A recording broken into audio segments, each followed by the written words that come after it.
Jadi kalau sihir itu mau sukses, maka yang mesen sihir itu atau yang melakukan sihir itu dia harus mau memenuhi permintaan-permintaan dari setan. Gitu. Misalnya ya maaf ya, mengencingi Al-Quran gitu, atau Al-Quran disobek-sobek, dibakar gitu, ya kan? Atau bahkan membunuh ibu kandung sendiri gitu, atau maaf berzina dengan saudara kandung sendiri gitu. Itu perbuatan-perbuatannya semakin dari sudut pandang syariat, nggak boleh, kita nggak boleh, dilarang, dan besar larangannya, itu semakin diinikan, dia dilakukan karena diyakini itu akan mendatangkan power.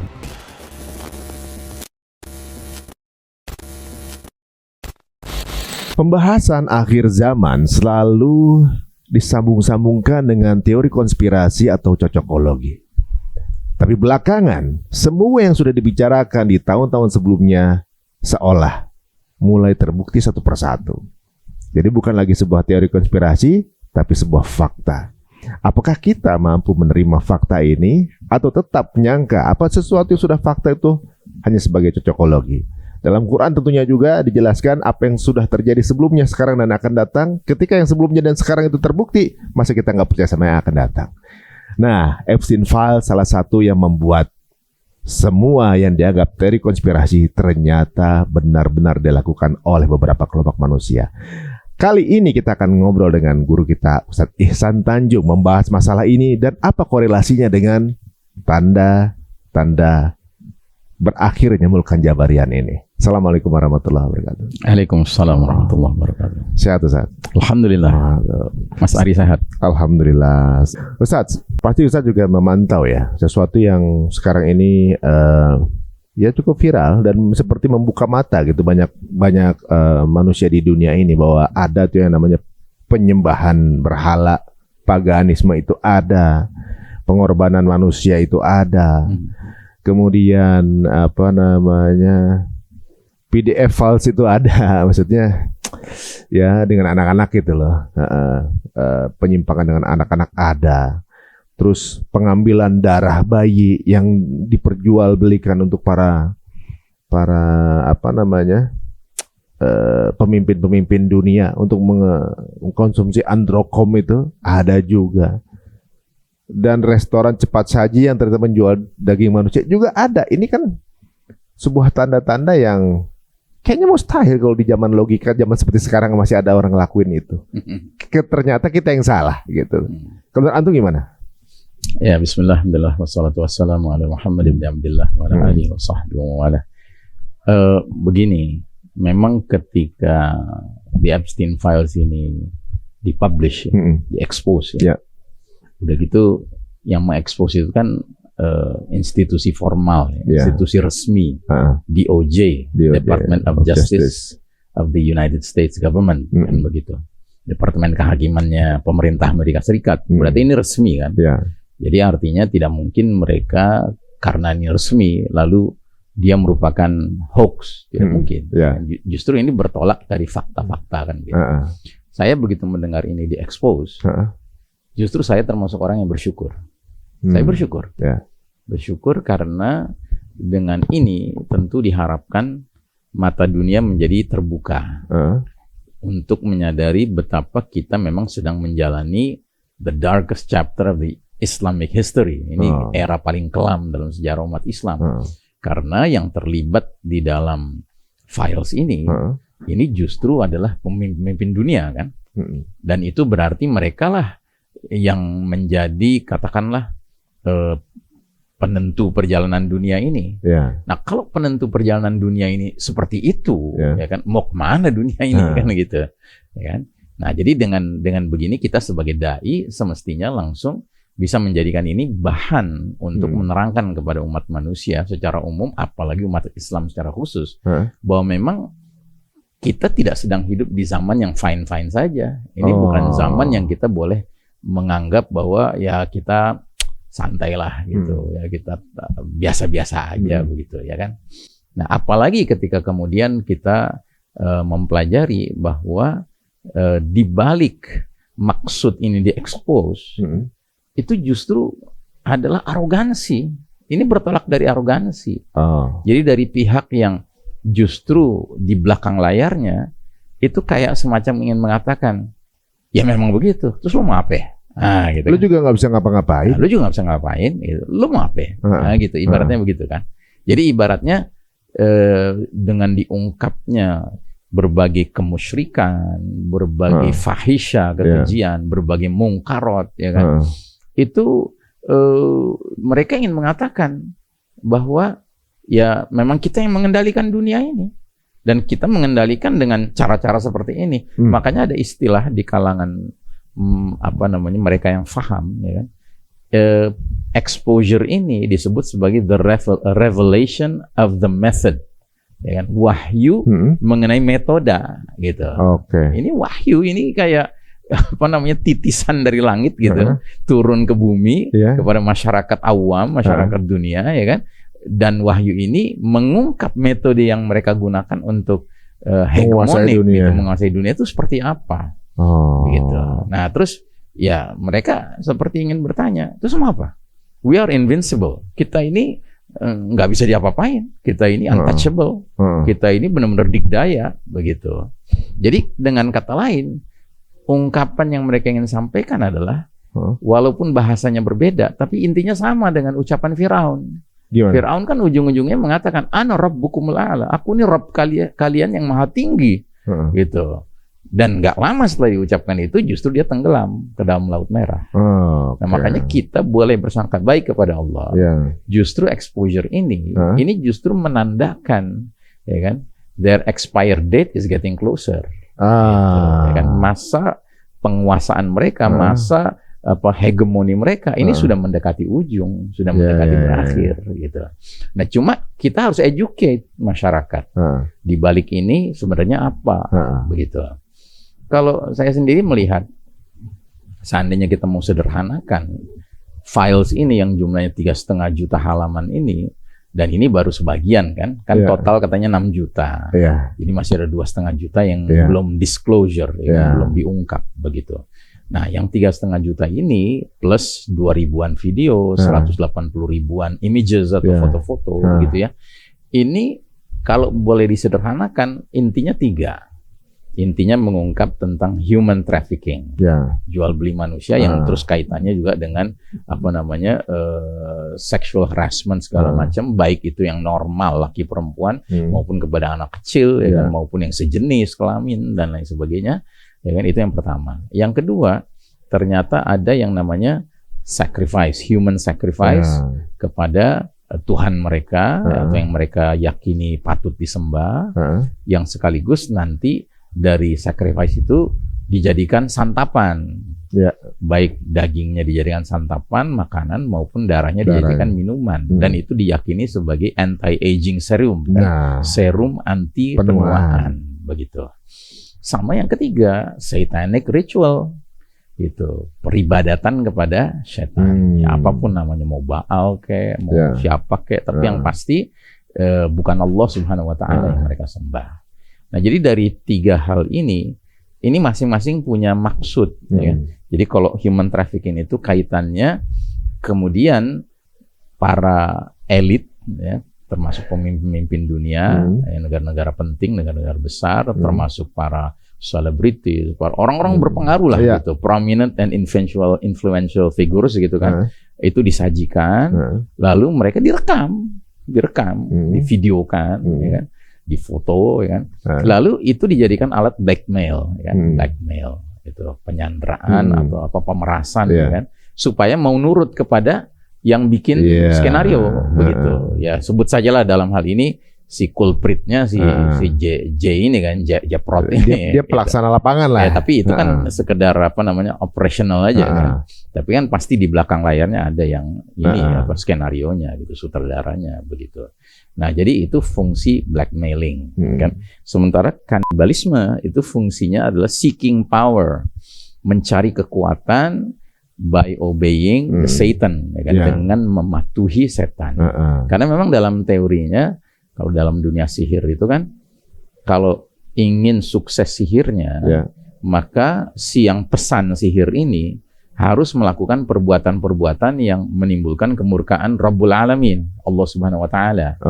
Makin kenceng bentuk kedurhakaannya, penentangannya kepada Rabbul Alamin, semakin dijanjikan akan diberikan power gitu. Ya kan, kemampuan sihirnya tuh akan lebih kenceng begitu. Makanya mereka kumpulkan tuh apa-apa yang bisa menimbulkan kemurkaan Allah. Ya kan, misalnya tadi menyembelih anak kecil, ya kan, meminum darahnya, memakan dagingnya gitu. Kemudian juga ya bikin tempat tempel di sana yang bentuknya mirip-mirip kayak masjid gitu. Ya kan, bahkan memesan kiswah Ka'bah untuk dijadikan karpet diinjak-injak kan. Yang menginjak siapa? Bukan saja manusia biasa, tapi manusia-manusia yang penuh dengan dosa, penuh dengan kemaksiatan, kesyirikan yang luar biasa. Kan itu semua mengundang. Karena dalam teori ilmu sihir begitu. Jadi kalau sihir itu mau sukses, maka yang mesen sihir itu atau yang melakukan sihir itu dia harus mau memenuhi permintaan-permintaan dari setan. Gitu.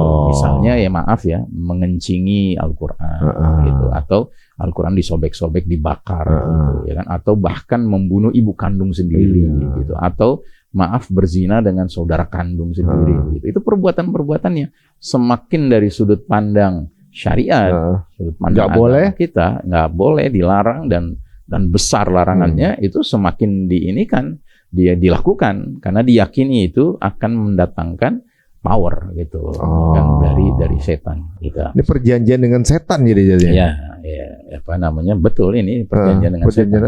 Jadi dealing with the devil ibaratnya. Dan itu selalu meminta tumbal kan. Itu pernah betul juga berarti ya. Selalu minta tumbal, ada kewajiban segala macam. Sama aja kayak misalnya lagi mau masuk ke kelompok preman. Oh preman, oke. Nih gua tes lo, oke lu wacok dia kayak gitu ya. Kalau nurut berarti lu diinaugurasi jadi anggota gua begitu misalnya.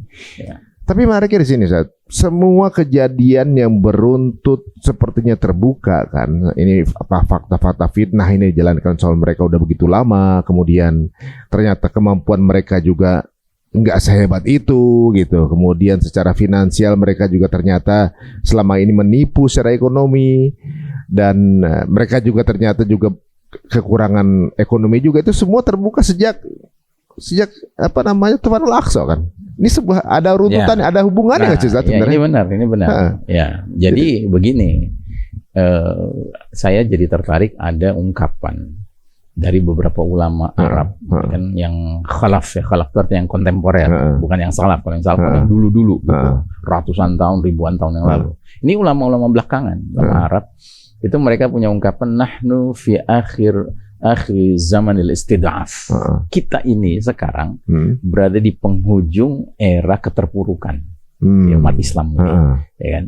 Jadi kalau kita kaitkan dengan 5 fase perjalanan pemerintahan dalam Islam itu, kita kan lagi di fase yang pemerintahan paling jelek nih, bukan Jabriyah, para penguasa yang memaksakan kehendak mereka. Dan secara global bahkan Allah sudah mencabut hak kepemimpinan umat Islam atas umat manusia dan diserahkan ke pihak kafir kan, pihak Barat dalam hal ini, ya kan. Dan Barat itu tidak lain adalah the Judeo-Christian Society, masyarakat Yahudi Nasrani dan khususnya Yahudi, karena Nasrani itu seringkali hanya menjadi pion dari Yahudi. Begitu. Atau kalau dalam bahasa Al-Quran, Allah menyebut al-Yahud ini dengan ungkapan al-maghdubi alaihim, kaum yang dimurkai Allah. Sedangkan kalau Nasrani disebutnya ad-dallin, yang tersesat. Nah, jadi Nasrani itu ibaratnya dia tergantung siapa, dia dekat dengan siapa. Kalau dia dekatnya dengan al-maghdubi alaihim, Yahudi Zionis, kadang dia lebih Zionis dari Zionis. Tapi kalau dia dekat dengan umat Islam, dia akan berpihak pada umat Islam, bahkan dia masuk Islam. Atau lebih ekstrim yang dilakuin gitu kan? Atau bahkan lebih galak dari umat Islam dalam melakukan keberpihakan, yang mengungkapkan keberpihakannya. Nah, tapi ini Yahudi ini dia yang mengambil posisi memang vis-a-vis dengan kita kaum beriman ini secara bertolak belakang memang gitu. Dan di Epstein Files ini menyingkap, gitu. Nah, jadi saya setuju kalau dikatakan ini ada kaitan dengan Tufanul Aqsa. Betul, ini sangat terkait. Ya, karena Tufanul Aqsa adalah satu nubuah yang sudah disampaikan Nabi 15 abad yang lalu. Ya kan, hadisnya pernah saya sampaikan di sini tapi nggak ada salahnya saya ulang lagi. Awwalu hadzal amr nubuwah wa rahmah. awal mula urusan agama ini adalah ditandai dengan pemerintahan kenabian yang mendatangkan rahmat Allah. Tsumma khilafah wa rahmah, kemudian kekhalifahan yang mendatangkan rahmat Allah. Tsumma mulkan wa rahmah, kemudian kerajaan-kerajaan yang mendatangkan rahmat Allah, kerajaan Islam maksudnya. Ya.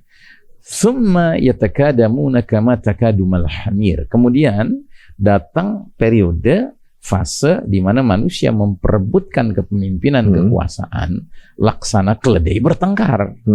Begitu. Nah, keledai ya, Nabi menggunakan istilah keledai. Keledai kan itu simbol apa? Simbol apa keledai?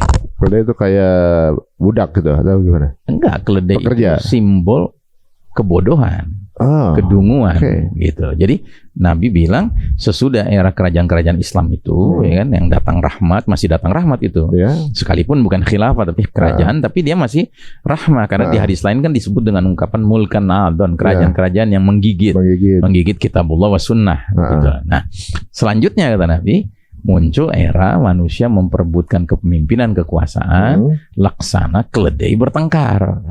Jadi kumpulan orang dungu gitu memperebutkan kepemimpinan. Nah, terus Nabi lanjutkan hadis ini, fa'alaikum bil jihad, maka jika kalian dapati zaman itu, masa itu ya, wajib atas kalian berjihad. Wa inna afdhala jihadikum ar-ribat, sedangkan jihad kalian yang paling afdal di zaman itu adalah ribat. Nah, ribat itu artinya perjuangan defensif. Jadi apa-apa yang sudah kita capai jangan sampai disikat lagi sama musuh, gitu. Jangan sampai dicuri lagi sama musuh, dirampok lagi, dirampas lagi, begitu ya.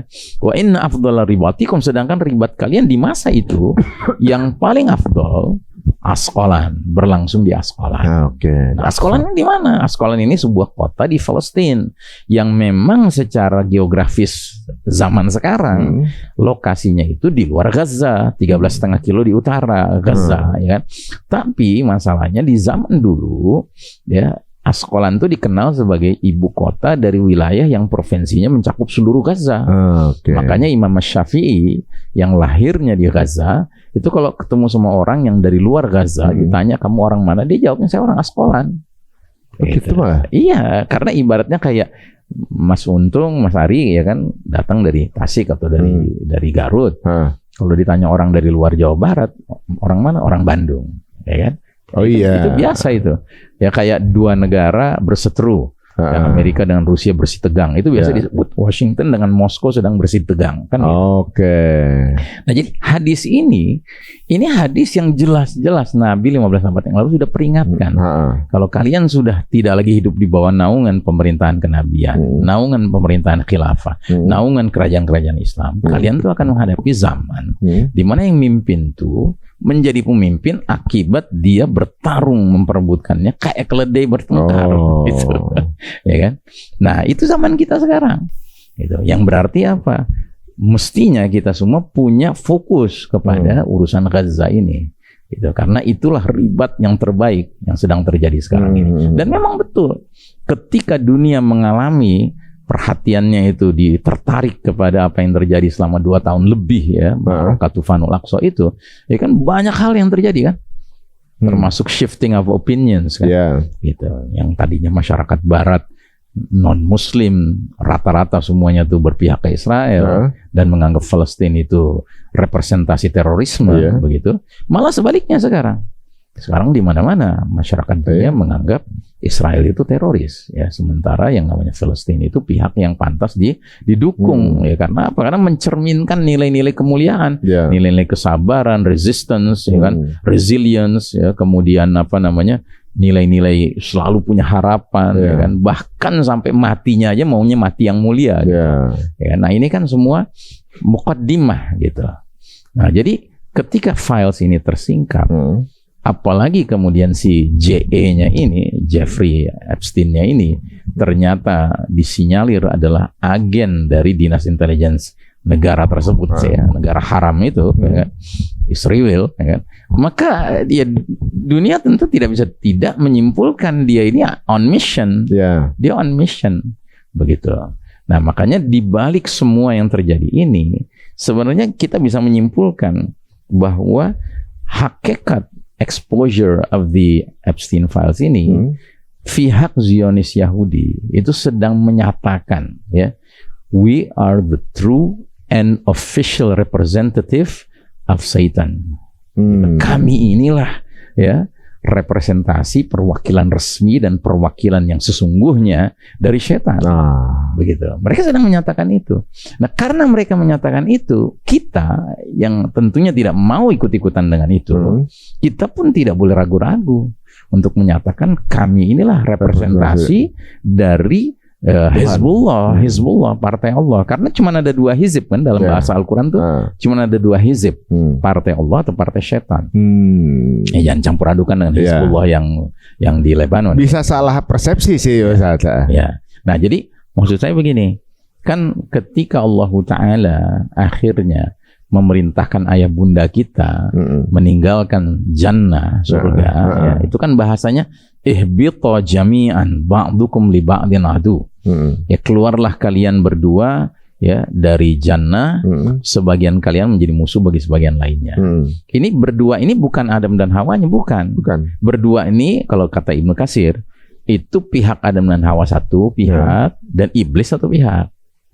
Oh, gitu, I see. Kan? Dua-duanya dari surga ya. Keluarlah kalian ya berdua ya kan. Ihbita jami'an ba'dukum li ba'din adu. Sebagian kalian bakal jadi musuh bagi sebagian lain. Berarti ayat ini adalah sebuah penegasan dari Allah bahwa perjalanan Bani Adam hidup di dunia yang fana ini ya, sampai kiamat nanti datang akan selalu diwarnai dengan konflik abadi dan hakiki. Nah, gitu. Antara siapa? Antara mereka-mereka yang mau mengikuti jejak langkah Adam dan Hawa dan mereka-mereka yang mengikuti jejak langkahnya iblis. Gitu. Yang ikuti jejak langkah Adam dan Hawa itu semangatnya sesuai dengan doanya. Ya. Jadi kan Allah Ta'ala ketika melihat si iblis tidak mau menjalankan perintah Allah, yaitu sujud kepada Adam, semua penghuni langit semua sujud, illa iblis, kecuali iblis kan. Nah, Allah kan terus tanya, ma mana'aka alla tasjuda idza martuka? Apa sih yang menghalangi kamu sujud kepada Adam ketika aku perintahkan? Apa jawabannya iblis? Apa? Ya kan? Ana khairun minhu. Khalaqtani min narin wa khalaqtahu min tinin. Ya kan? Aku kan lebih bagus, lebih baik daripada Adam. Engkau ciptakan aku dari api, sombong deh. Engkau ciptakan Adam dari tanah. Di sini ada beberapa pelajaran, Mas Ari. Kalimat ini menunjukkan satu kesombongan, kiber. Dan ada hadis Nabi kan mengatakan bahwa barang siapa yang di dalam dirinya ada seberat biji zarah kiber, nggak berhak menerima aroma surga, nggak berhak masuk surga. Begitu, ya kan? Jadi kesombongan. Terus yang kedua, di sini ada yang namanya penilaian yang berdasarkan materialisme. Contoh? Ya, maksudnya gini, kan dia bilang aku lebih baik karena diciptakan dari api. Engkau ciptakan Adam dari tanah. Emangnya dari mana logikanya kok api lebih mulia daripada tanah? Gitu. Ya kan? Tapi kan jelas materi nih, ini materi gitu. Ya kan? Nah, makanya kalau kita hidup di dunia ini tidak mau mengikuti jejak langkah iblis, yang pasti pertama jangan jadi orang yang sombong. Begitu, satu. Kedua, jangan menilai segala sesuatu dengan materi. Gitu. Jadi mentang-mentang ini orang turun naik mobil Alphard dihormati, mentang-mentang turun naik angkot nggak dihormati, mentang-mentang pakai jas, pakai dasi rapi dihormati, mentang-mentang pakai t-shirt yang nggak ditengok kan gitu. Sekarang miningnya tambangnya di followers kan. Mentang-mentang followernya banyak, lebih sombong. Betul. Gitu kan. Ya. Nah, jadi itu jawabannya iblis ketika digugat sama Allah. Tapi coba lihat jawabannya Adam dan Hawa ketika digugat sama Allah. Ya, mengapa kamu mendekati pohon yang sudah kularang? Bukankah aku sudah bilang bahwa setan itu musuh yang nyata bagi kalian? Gitu. Jadi kan iblis digugat cuma satu gugatan. Kenapa kamu nggak mau sujud ketika aku perintahkan? Adam dan Hawa digugat dengan 2 gugatan. Itu. Kenapa kalian makan buah itu padahal aku perintahkan jangan dekati pohonnya. Terus bukankah sudah aku bilang bahwa setan itu musuh yang nyata bagimu gitu. Kan 2 gugatannya. Jawaban Adam beda banget sama jawaban iblis. Kalau iblis kan jawabannya makin ngeyel dia gitu kan. Aku kan lebih baik dari dia. Nah, jawaban Adam dan Hawa apa? Langsung dalam bentuk doa. Rabbana zolamna anfusana wa illam taghfir lana wa tarhamna lanakunanna minal khasirin. Dan itu diungkapkan ketika digugat sama Allah Ta'ala, ya kan? Kenapa ngedeketin pohon itu? Bukankah sudah kubilang bahwa setan itu musuh yang nyata bagimu? Kenapa kamu dengarkan bisikannya? Begitu. Nah, dengan penuh kepolosan, kejujuran, ya kan, dan kerendahan hati, ya kan? Ayah bunda kita bilang apa? Ya Rob, ya, kami sudah menzolimi diri kami sendiri. Nggak ada ngeles-ngeles. Gitu. Nah, itu poin ketiga tuh. Si iblis, sudahlah dia sombong, sudahlah dia materialis, dia ngeles. Dibilang nggak mau sujud, dia bukan ngaku dulu gitu. Iya, gua nggak sujud gitu. Enggak. Gitu. Malah dia ngeyel gitu. Dia bilang, gimana aku mau sujud? Dia lebih jelek dari aku lebih baik dari dia. Seolah-olah Allah tuh salah. Seolah-olah Allah tuh salah. Allah yang dipersalahkan gitu, atas perintah itu. Dan sementara Adam dan Hawa, mereka langsung mengakui, we're wrong, we have made a mistake. Kami sudah melakukan kesalahan. Rabbana zalamna anfusana. Dan langsung bilang, kalau engkau tidak ampuni, tidak rahmati kami, niscaya kami tergolong orang yang merugi. Jadi artinya apa? Semangatnya satu, jujur, gitu, terus terang, ya, nggak ada ngeles-ngeles. Terus kedua, semangatnya adalah sekalipun udah dimarahin sama Allah, digugat sama Allah, nggak ada cerita itu kabur, malah nggak baper ya, nggak baper, ya, nggak pundung, gitu ya, malah balik lagi ke Allah, bilang, ya Allah ampuni kami. Kalau engkau nggak ampuni dan nggak sayangi kami termasuk orang yang merugi, gitu. Nah, jadi hidup kita di dunia ini, umat manusia ini cuma punya dua pilihan.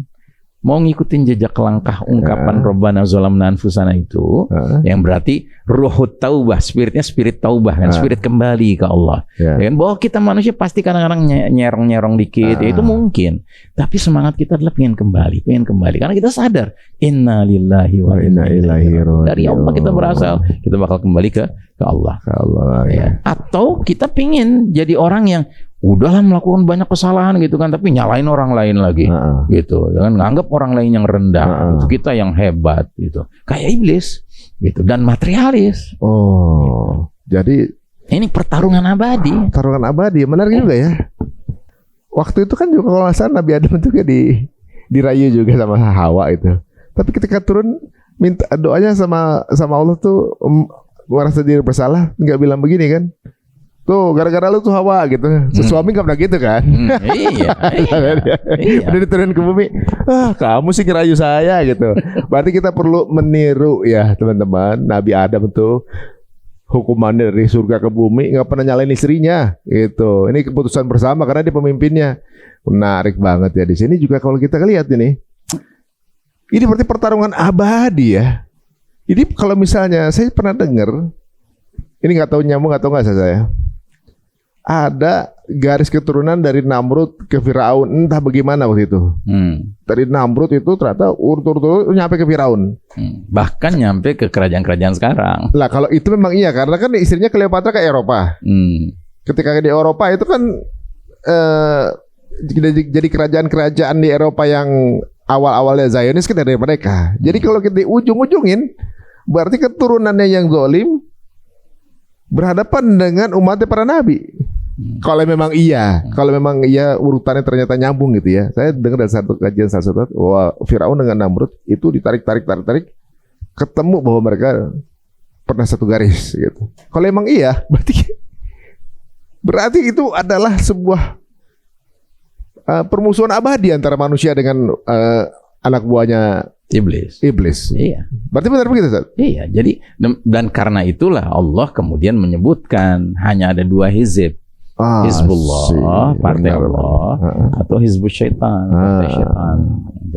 Nah, ketika kita tentunya memilih jalan Allah al-Islam ini, tentu kita yakin ini kan jalannya Allah. Nah, karena ini jalannya Allah ya, kenapa kita nanggung-nanggung? Nggak menjadi jundullah, menjadi tentara Allah, menjadi prajurit Allah, berarti bagian dari sebuah kolaborasi yang disebut dengan Hizbullah itu. Sementara mereka, terang-terangan mereka membentuk kolaborasi. Junudus syaitan itu, tentara-tentara syaitan itu mereka dalam satu kolaborasi. Makanya kan ada orang barat sendiri ketika membahas Epstein Files ini, dia bilang, ya sebenarnya para bilioner yang terlibat di dalam Epstein Island ini, gitu ya, mereka itu tentu akan mengajak yang sejenis dengan dia. Yes. Begitu. Yes. Dan ini kembali lagi ke hadis Nabi yang sangat masyhur itu, al-arwahu junudun mujannada. Ruh-ruh manusia diciptakan kayak prajurit berbaris. Fama ta'arafa minha talaf wa ma tanakaru minha ikhtalaf. Mana ruh yang saling kenal dipertemukan, mana ruh yang saling mengingkari dipisahkan. Nah, kalau kita sudah memutuskan kita mau terus menerus ya ruh kita ini nyantol dengan Allah dan nggak mau kita goyang gitu kan, pasti dipertemukan dengan yang juga nyantolnya dengan Allah. Nah, ketika seseorang udah sampai ke tingkat baiat sama Baal gitu, baiat sama iblis sama setan, ya tentu dia dipertemukan dengan yang baiat juga, yang mau tunduk, sujud ya kan, bahkan sacrifice untuk Baal. Dan ini masalah sacrifice, masalah ibadah ini sama, kiri kanan tuh sama, dalam pengertian begini. Kita menghamba pada Allah, kita menyembah pada Allah, kita beribadah mengikuti syariat Allah, begitu ya. Nah, kita yakin supaya kita dekat dengan Allah, kita kerjakan yang Allah suruh.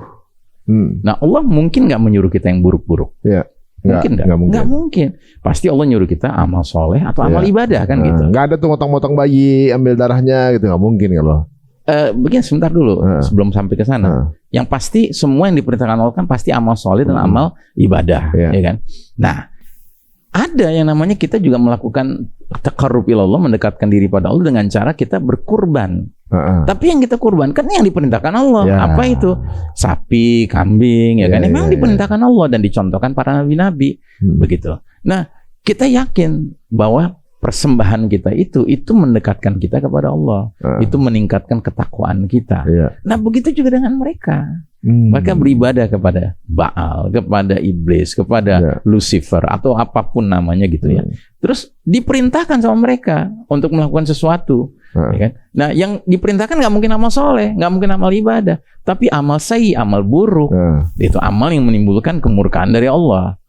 Gitu. Sebagaimana kita ketika nyembelih bismillah, kita nyembelih gitu kambing, itu bikin sebel gitu, setan tuh sebel, nggak senang sama kita.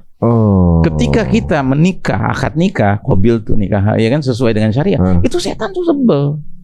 Makanya setan berusaha sedapat mungkin menceraikan, memisahkan. Dan itu salah satu bagian dari sihir yang terkenal kan di surat Al-Baqarah 102 kan. Malaikat Harut dan Marut itu punya khazanah ilmu sihir.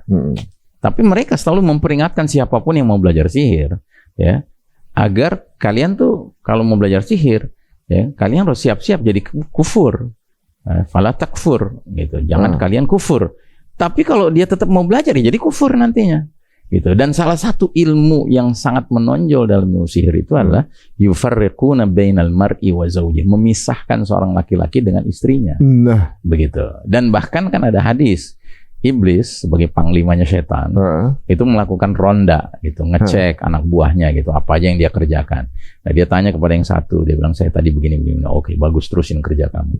Ada lagi kan, oh bagus kan, teruskan. Terus ada satu bilang, aku tidak meninggalkan seseorang kecuali aku pastikan dia menceraikan istrinya. Ini bagus, kamu deket-deket aku gitu. Jadi kalau yang bisa sampai memisahkan suami dengan istri itu sampai dijadikan al-muqarrabin gitu, orang-orang yang terdekat dengan panglima tertinggi. Gitu. Ya kan? Karena itu ininya besar, nilainya besar. Jadi pantesan menikah itu adalah udah setengahnya kita menjalankan seluruh ibadah. Din, ya, nisfuddin, separuh agama. Separuh gitu. agama Ya, gitu. Dan itu dibenci sama setan. Setan itu benci sekali. Mungkin kebencian itu begini, bisa jadi saya bisa salah. Misalnya suami berbuat baik dengan istrinya pahala gitu kan, senyum sama istrinya pahala. Kalau mereka menikah setiap hari senyum, pahala terus. Bukan hanya itu kaitan dari sudut baru suami istrinya, tapi kan dari suami istri itu berpotensi menimbulkan regenerasi kan? Anak-anak gitu. soleh, Bani Adam, anak-anak soleh gitu kan. Benci bener mereka. Makanya mereka senang kalau sebaliknya berzina gitu. Ya, karena berzina itu kan bikin kacau tuh, kacau kejelasan nasab rusak, ya kan? Kejelasan asal usul jadi rusak gitu. Itu mereka suka benar.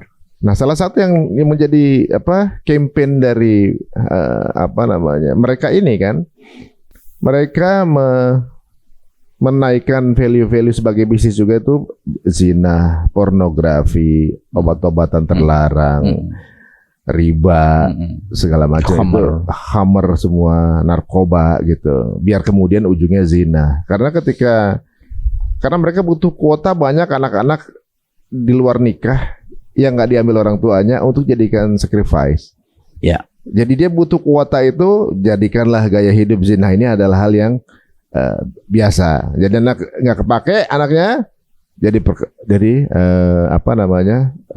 buat pengorbanan. Makanya mereka benci banget sama Islam kali. Semua yang dijadikan urusan mereka untuk dapetin triliunan, untuk jadiin campaign buat menyembah kepada Tuhannya, diharamin sama Islam. Makanya Islam mungkin yang dimusuhin sama mereka tuh. Ya, itulah sebabnya kayak saya bilang tadi, begitu di Epstein Files ini terbit, ya kan, expose gitu kan. Saya termasuk yang bersyukur. Karena apa? Kita lebih mudah sekarang menerangkan kepada masyarakat dunia. Don't follow the leaders of the world today. Gitu. Kenapa? Karena mereka di belakang layarnya sedang declaring we are the true and official representatives of Satan, ya, yang sedang berkuasa di muka bumi ini. Kita mau gitu dipimpin sama setan. Kita mau. Tapi sekarang berarti kita sudah dipimpin iblis nih. Memang iya. Secara kebijakan. Betul. Gitu. Ini makin terbuka guys. Ini makin menarik bahwa ya kalau teman-teman sekarang ini berada di posisi bahwa udah mulai ada kebenaran di sini. Berarti memang kita dipisahkan, dibedakan dengan mereka. Memang kayaknya hidupnya mereka lebih enak sih saya. Maksudnya semua serba dimudahkan gitu. Kalau mengikuti apa yang diinginkan oleh Tuhan mereka, balnya gitu, atau dikasih sesembahan itu, para orang punya power, artis, politisi, itu sukses, bener jadi sukses. Berarti setan itu benar ada gitu. Berarti kalau setan ada, berarti Tuhan pasti ada kan, Allah pasti ada tuh. Iya. Nah, orang mungkin aneh, nggak mungkin lah orang-orang berpendidikan, pengusaha, pemerintah, orang pemerintahan, politisi itu mau melakukan hal-hal yang halu kayak gitu. Ternyata ada faktanya, Ustaz, bahwa waktu Einstein meninggal, Einstein berharap jangan diapa-apakan otaknya. Ternyata otaknya itu diambil, Ustaz, dipotong kecil-kecil, kemudian dijual berapa miliar, dibeli sama pengusaha. Sampai akhirnya tuh saya juga lihat dari ya banyak content creator yang lagi sekarang, tipe content creator banyak yang ngebuka nge-reveal kan gitu, bahwa pengusaha ini yang dituhankan adalah jabatannya dia, kehidupannya dia, apapun dia akan lakukan supaya dia bisa pinter. Dia pikir dengan mengkonsumsi otak Einstein dia akan jadi pinter begitu. Tapi kalau salah satu katanya androkom itu, katanya adrenokrom itu selain buat anti penuaan juga bisa punya ini, Saat kecemerlangan berapa step ke depan yang akan terjadi. Kayak ada film-film yang kalau nonton dia tahu ke depannya apa, kayak Sherlock Holmes, nih mesti ngapain apa, nih ke depan akan terjadi apa. Mereka seperti punya hal-hal itu, mereka percaya hal itu. Dan dulu sebelum ada ini pasti merasa nggak mungkin mereka orang berpendidikan. Buktinya mereka pada beli itu. Berarti menunjukkan bahwa mereka tuh memang udah diperbudak dengan kebutuhan dunia ini, Ustaz, ya. Iya. Iblis mau ngapain? Ayo, makanlah orang, kalau memang itu harus jadi populer, gue makan nih gitu. Atau juga mungkin minum darah, ayo aja. Maka saya ngeliat kalau film-film vampir itu minum darah, jadi satu secret group begitu, society yang punya kemampuan hebat. Mereka lagi menggambarkan diri mereka sendiri, jangan-jangan. Iya. Jadi saya teringat ketika tadi Mas Ari bilang mereka sangat sukses dunia segala macam gitu kan. Itu kan hadisnya bunyinya begitu. Ad-dunya sijnul mu'min wa jannatul kafir. Dunia itu penjaranya orang beriman dan surganya orang kafir. Ya, jadi sesungguhnya ungkapan ini menunjukkan bahwa kita kaum beriman ini memang di dunia ini kita harus lebih banyak menahan diri gitu untuk mencapai kedekatan dengan Allah Subhanahu wa taala. Tapi sebaliknya mereka, kalau mereka ingin dekat dengan Tuhan mereka, dalam hal ini setan, iblis, ya kan, mereka free to do anything, ya kan? Dan menang di dunia ini. Dan dikasih kemudahan untuk menang, gitu, ya kan? Padahal semua itu adalah tipuan. Semua itu tipuan. Karena at the end of the day, ya kan, ujung-ujungnya neraka. bersama-sama dengan setan. Kan begitu bahasanya Allah. Makanya Allah bilang, inna syaitana lakum aduun fattakhidhuhu aduwa. Sesungguhnya setan bagi kalian adalah musuh. Maka perlakukan dia sebagai musuh. Begitu. Terus bahkan di ujungnya kata Allah, innama yad'u hizbahu liyakunu min ashabis sa'ir. Sesungguhnya setan-setan itu hanya mengajak hizibnya, partainya, ya kan? Kelompoknya, komplotannya, konco-konconya, sobat-sobatnya untuk menjadi penghuni neraka yang menyala-nyala.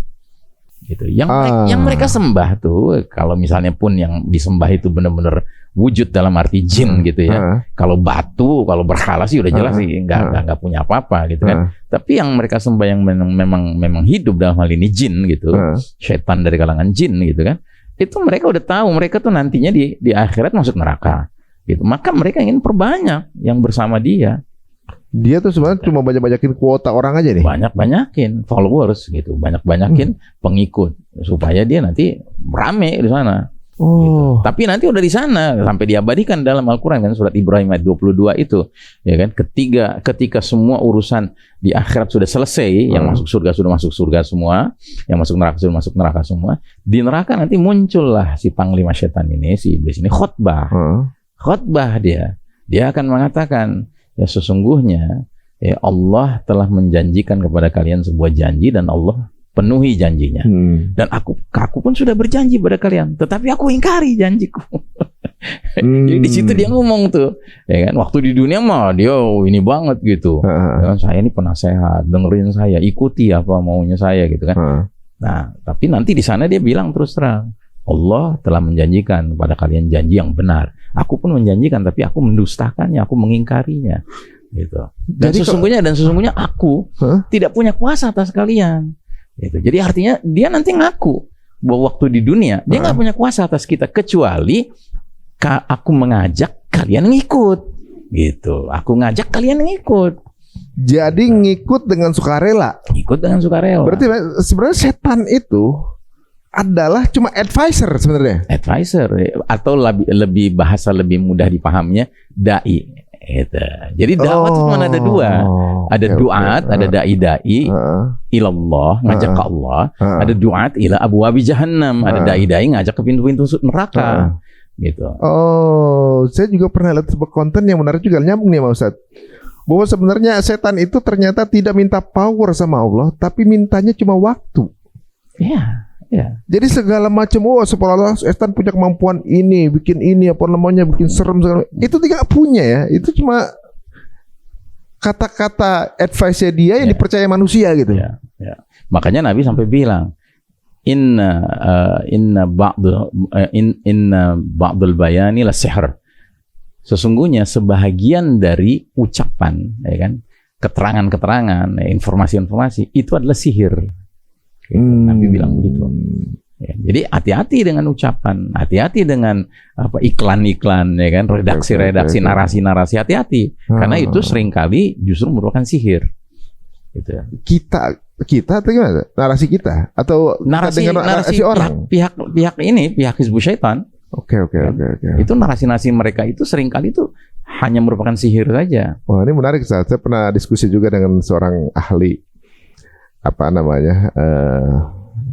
ekonomi begitu ya, mengenai keuangan apa segala macam, bahwa menurut dia uang itu adalah sihir.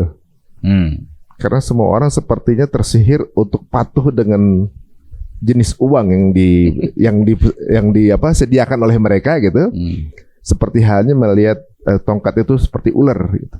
Padahal kan nggak ada value-nya ke atas itu. Padahal yang sebenarnya uang itu kan emas gitu kan misalnya. Dan yang harta sebenarnya emas, ya. Ketika uang itu disepakati bersama ini dengan value tertentu gitu, dan semua orang tuh nurut aja, itu semua lagi kesihir kata seluruh dunia.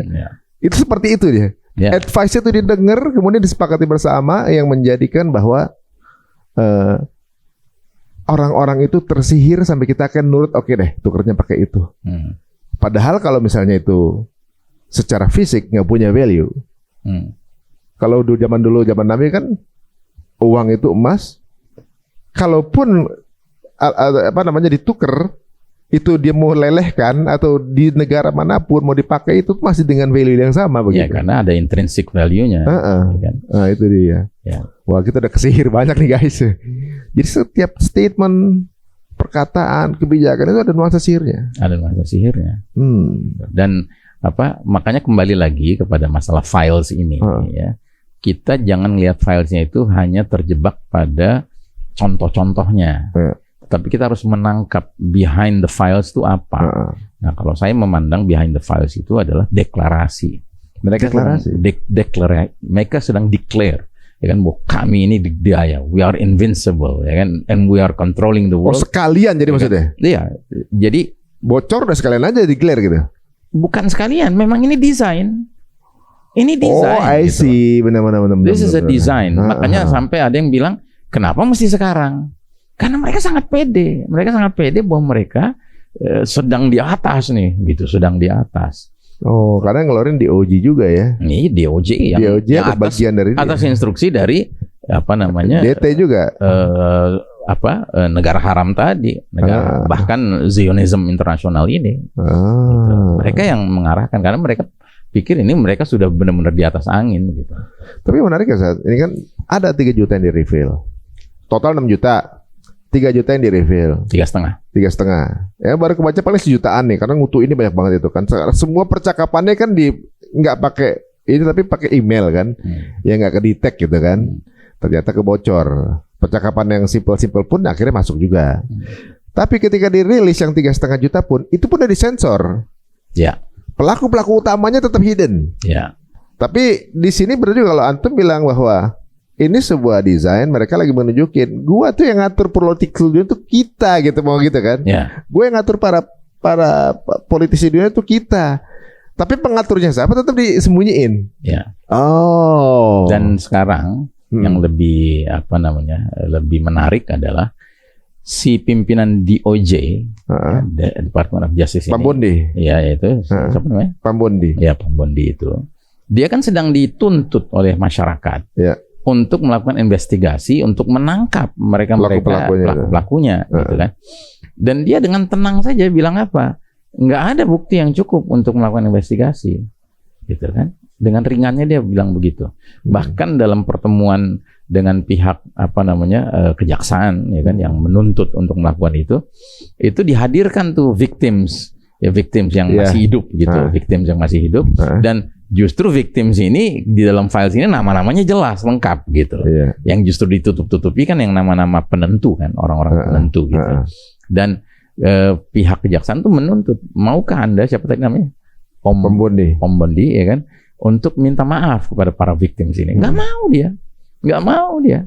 Karena dia merasa apa urusannya gue sama mereka gitu, ibaratnya begitu. Ya kan? Padahal dia adalah pimpinan dari Departemen Kehakiman yang mestinya menegakkan justice kan, menegakkan keadilan kan. Ini menarik juga apa yang Antum bilang tadi. Kalau mereka mengeluarkan ini sebagai bentuk aroganisme, menunjukkan bahwa siapa sebenarnya ngatur lu semua nih kita, gitu kan, seperti itu kan. Tapi lu tetap gak bisa nangkep kita. We are untouchable. Kita udah nunjukin keburukan kita. Atau tadinya mungkin nggak mau ditunjukin, cuma udah bablas ketahuan sekalian aja gitu kan. Udah kalian dengan fakta ngelihat keburukan kita, tapi kalian juga tidak akan bisa nangkap kita kan, gitu kan. Soalnya nggak ada hukum yang bisa menangkap dia. Ini seperti pengulangan, Ustaz. Mereka tuh udah jelas-jelas pelaku kejahatan perang, pelaku genosida di seluruh dunia. 680.000 orang gitu korbannya kan. Tapi nggak ada yang bisa nangkap. Ini kayak kesombongan kedua. Ibaratnya gue bisa ngelakuin itu santai aja. Dia bisa menjajah negara lain, nyulik presidennya, nggak bakal ada yang bisa nangkap. Sekarang ini keluar juga bisa nangkap gue. Soalnya begitu, Sat. Benar nggak, Sat? Betul banget gitu. Makanya saya teringat dengan hadis Nabi yang mengatakan, man ra'a minkum mungkaron falyughayyir biyadihi. Barang siapa lihat kemungkaran, ubah dengan tangan. Fa illam yastati fa bilisani. Kalau nggak sanggup dengan lisan, ya kan? Dengan lisan itu artinya educate the people, ya kan? Didiklah masyarakat untuk memahami bahwa ini mungkar, gitu. Nah, fa illam yastati, kalau nggak sanggup juga dengan lisan, fa biqalbih, maka dalam hati. Dalam arti apa? Hati ini mesti mengingkari. Hati ini mesti mengatakan itu mungkar, gitu. Jangan hati ini akhirnya fine aja gitu, ya kan? Normalisasi, desensitisasi, gitu, ya kan? Sebab kata Nabi, barang siapa selain daripada itu, jadi artinya di hati aja nggak ada pengingkaran, maka nggak ada iman sama sekali. Gitu. Nggak ada iman sama sekali. Nah, jadi artinya apa? Ini momen terbaik untuk kita mendidik masyarakat, ya kan? Soal ditindaklanjuti atau tidak itu urusan dunia, gitu, ya kan? Tapi kita harus mengeducate masyarakat ini untuk tidak mengatakan, ini biasa-biasa aja, udah biasa lah begitu. Nggak bisa, nggak boleh. Harus ada yang namanya pengingkaran itu. Sama kayak kita menyaksikan saudara-saudara kita di Gaza, kita nggak sanggup nih pergi jihad ke sana, nggak bisa, gitu kan? Nah, ada di antara kita yang ngomong juga nggak bisa, gitu, menjelaskan. Tapi kalau di hatinya diam-diam dia setuju, dia udah mulai merasa biasa-biasa aja dengan perbuatan itu. Hati-hati, udah nggak ada iman itu di hati. Gitu. Makanya minimum harus ada pengingkaran dalam hati. Nah, ini yang ini kesempatan nih kita untuk mendidik masyarakat untuk tanamkan kebencian pada kemungkaran, tanamkan penolakan kepada kemungkaran. Karena kalau tidak, nggak ada iman sama sekali. Nah, sementara dikaitkan dengan hadis lain, Nabi pernah bersabda, tidak ada seseorang yang selamat dari suatu fitnah, kecuali dia akan selamat menghadapi fitnah berikutnya. Dan tidak ada fitnah yang muncul di dunia ini, ya, baik fitnah kecil maupun besar, melainkan untuk menjemput kedatangan puncak fitnah, yaitu Dajjal. Kan begitu. Wah, ya. Berarti kalau fitnah gini aja kena, apalagi Dajjal. Iya. Nah, jadi artinya perjalanan kita di era fitnah akhir zaman ini itu kayak menghadapi gunung fitnah yang makin lama makin naik nih, makin naik gitu. Nah, kalau di level yang bawah saja seseorang itu sudah terpuruk, ya, sudah nggak ada lagi penolakan dalam hati tadi, ngadepin fitnah berikutnya pasti lebih terpuruk lagi. Kalau dia sampai hidup di zaman Dajjal muncul, hampir bisa dipastikan begitu Dajjal muncul, dia jadi pengikut Dajjal. Tapi barang siapa yang di level bawah, dia mampu menolak, ya kan? Ngadepin yang berikutnya dia mampu menolak lagi. Sampai ketika berhadapan dengan Dajjal juga dia tetap menolak. Gitu. Makanya ada hadis bunyinya, baina ainaihi maktubun kafirun yaqra'uhu kullu mu'minin katibin aw ghairi katibin. Ya, di antara dua matanya Dajjal, ya kan, matanya salah satunya cacat kan gitu. Makanya dibilang mata sebelah gitu. Tapi bukan satu di tengah, tidak. Matanya dua tapi satu cacat. Nah, di antara kedua matanya kata Nabi akan ada tulisan kafir yang sanggup dibaca oleh setiap mukmin, baik si mukmin itu bisa baca tulis maupun dia buta huruf. Tapi yang penting iman ada dalam dirinya. Gitu. Nah, artinya apa? Artinya kalau kita nggak menjaga iman kita sekarang ini menghadapi fitnah yang level Epstein Files ini, jangan harap menghadapi fitnah berikut yang pasti lebih berat, kita akan sanggup. Gitu. Ini menarik ya guys. Jadi ibaratnya kalau kita punya ilmu yang tinggi aja belum tentu bisa lawan Dajjal. Ilmu kita tinggi nih. Iya, bukan ilmu. Bukan ilmu ya. Kuncinya di iman. Hadir nggak iman itu? Ya memang ilmu berkaitan dengan kokohnya iman. Semakin dia berilmu, semakin dia artinya ilmu anil haq, ya, ilmu tentang kebenaran ya, bukan sekedar ilmu ekonomi, ilmu sosiologi, bukan. Tapi ilmu tentang dinul haq gitu, agama yang benar ini. Tapi ada juga Ustaz, orang-orang yang berilmu, ya kita bisa bilang mungkin ustadz juga gitu. Ulama bahkan gitu. Itu menormalisasi apa yang dilakukan oleh? Ya karena kan kita juga diajarkan oleh Nabi. Ada hadis juga. Nabi lagi jalan berdua sama Abu Dzar Al-Ghifari radhiyallahu anhu. Pegangan tangan nih, menuju ke rumah Nabi, mau pulang Nabi. Tiba-tiba Nabi bilang, la ghairud dajjalu akhwafuni ala ummati minad dajjal. Wahai Abu Dzar, ada selain Dajjal yang lebih kukhawatirkan menimpa umatku selain dari Dajjal. Kagetlah Abu Dzar. Ya. Karena Abu Dzar pernah dengar bahwa Nabi bilang Dajjal itu puncak fitnah, Dajjal itu a'zamul fitnah, fitnah paling dahsyat. Kok tiba-tiba Nabi bilang ada selain Dajjal yang kukhawatirkan menimpa umatku selain dari Dajjal. Maka khawatir udah keburu sampai rumahnya, langsung ditanya sama Abu Dzar, ya Rasulullah, apa itu yang kau lebih khawatirkan menimpa umat ini selain dari Dajjal? Kata Nabi, al-a'immatu al-mudillin, imam-imam yang menyesatkan. Gitu. Nah, para ulama menjelaskan imam menyesatkan ini maknanya adalah bisa imam dalam pengertian pemimpin masyarakat, bisa imam dalam pengertian pemuka agama, begitu.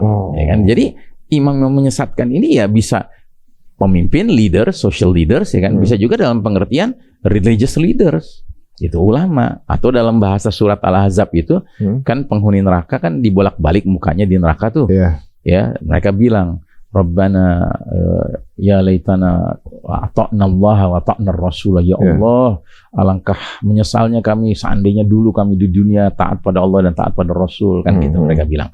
Terus mereka lanjutkan, inna ata'na sadatana wa kubara'ana fa'adalluna sabila. Sungguh kami di dunia dulu mentaati para pemimpin kami, para ulama kami. Ternyata mereka menyesatkan kami dari jalan yang benar. Jadi ungkapan pertama itu sebenarnya udah cukup menjelaskan kenapa mereka masuk neraka. Karena mereka hidup tidak mentaati Allah, tidak mentaati Rasul.